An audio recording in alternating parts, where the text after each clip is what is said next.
The story always begins the same way. A family staring at a shrinking bank account. A worker watching hours disappear. A nation feeling the quiet tremor before the storm hits.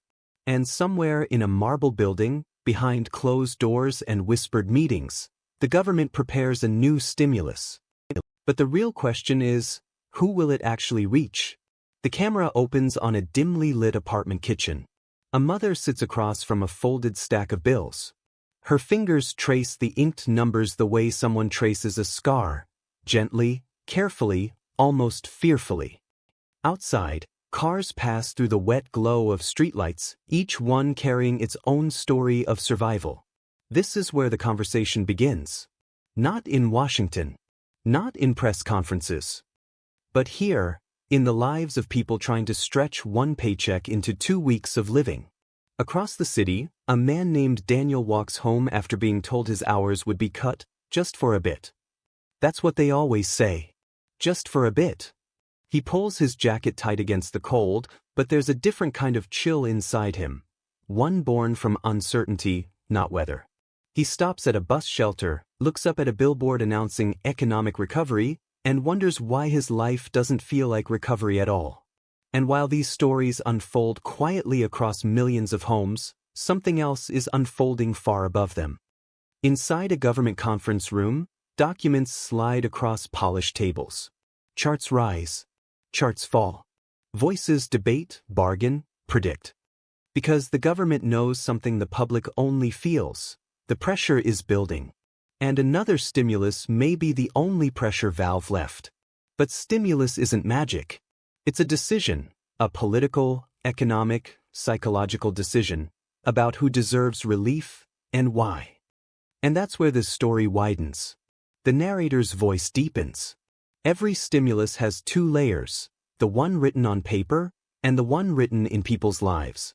To understand how a new stimulus may unfold, you have to understand how the last ones worked and the quiet mathematics of qualifying.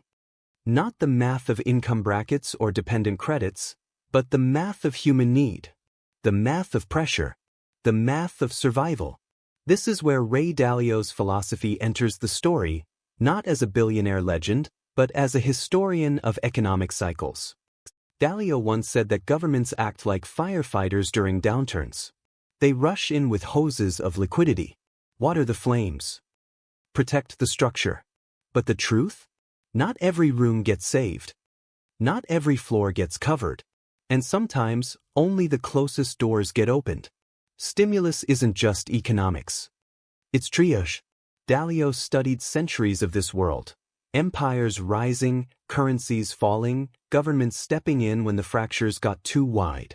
He saw the same pattern repeating. When the pressure grows, governments choose speed over perfection. They act fast. They send help broadly, but never flawlessly. And the people left standing in the middle, families like the mother at the kitchen table, workers like Daniel on the dark street, they become the faces behind the data, the souls behind the statistics. People who don't care about macroeconomic theory. People who care about next month's rent. Now the camera shifts. The narrator guides us into the machinery of policy. Inside the Treasury, analysts run simulations. Who needs help the most? Who can't survive another surge in costs? Who keeps the economy alive simply by participating in it? Stimulus qualification isn't random. It's a portrait painted with careful strokes. Lower-income households, because they spend relief immediately. Middle-class families squeezed by rising costs. Workers impacted by reduced hours, reduced demand, or reduced stability. Small business owners caught between inflation and customer slowdown. These are the faces the government studies, quietly, mathematically, urgently. And somewhere in those simulations, you see yourself. Your life. Your habits. Your struggles. Your resilience. That's what qualification really means. Numbers attempting to capture the pulse of a nation. But beneath this technical world lies a deeper truth. Stimulus isn't about the money itself. It's about breathing room. It's about restoring the psychology of stability. Because economies don't collapse from lack of currency. They collapse from lack of confidence. That's what Bezos understood during the early Amazon years when the dot-com bubble burst.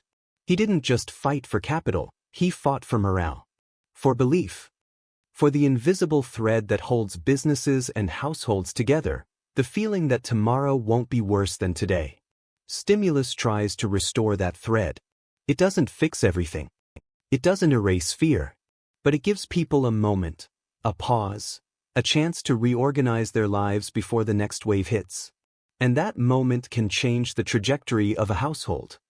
When you watch a family finally catch up on bills, when you see a worker buy groceries without checking the balance, when a small business breathes again, that's more than economics. That's human restoration.